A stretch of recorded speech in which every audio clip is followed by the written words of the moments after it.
Domusa Teknik timen helburu nagusiak dira, batetik Euskal Herri mailan talde referentia sortzea, trail munduan, bestetik euskal korrikalariekin osautako talde bat izatea eta aukera ematea da nahi bertako parte izaten.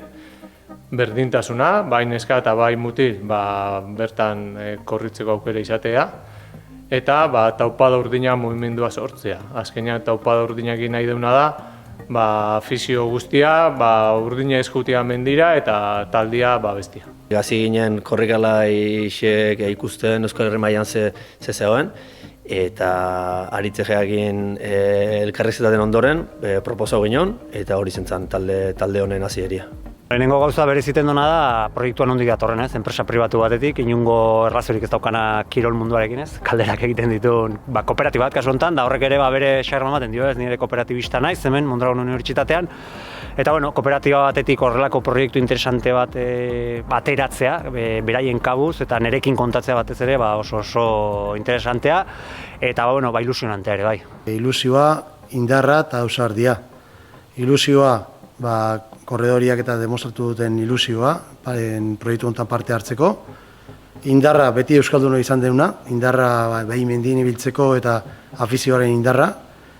Eta ausardia, gu enpresa industrial bezala lehenena izaten, horrelako proiektu baten parte hartzen.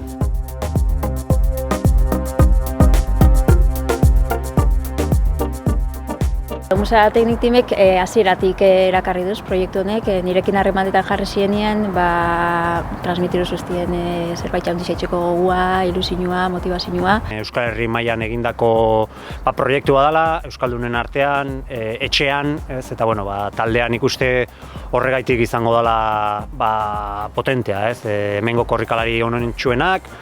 Espero dut ere zalegoekin eta nolabaiteko erlazioa sortu eta proiektu oso politu bat ateratzea hemendik. Kirol ibilbidean beste aurrera pausetxo bat izango dela, honen parte izatea. Nire aletxua jartzeko gogotsu nau eta zerbait politxaterako da hemendik. Ilusio askokin gaude eta batetik taldia handitzea gustatuko litzaiguke, sendotzea, hortako laguntzaile berriak bilatzen hasiko gara, aldala kooperatiba mundutik, eta gero ikusiko genduke gure etxeko karreran Domusa Teknik 40.000-aken bertako talde liderra, beti irabazten duna izatea, Segamare zergatik ez dugu iraziko eta Txamonizen zeru ikutzea.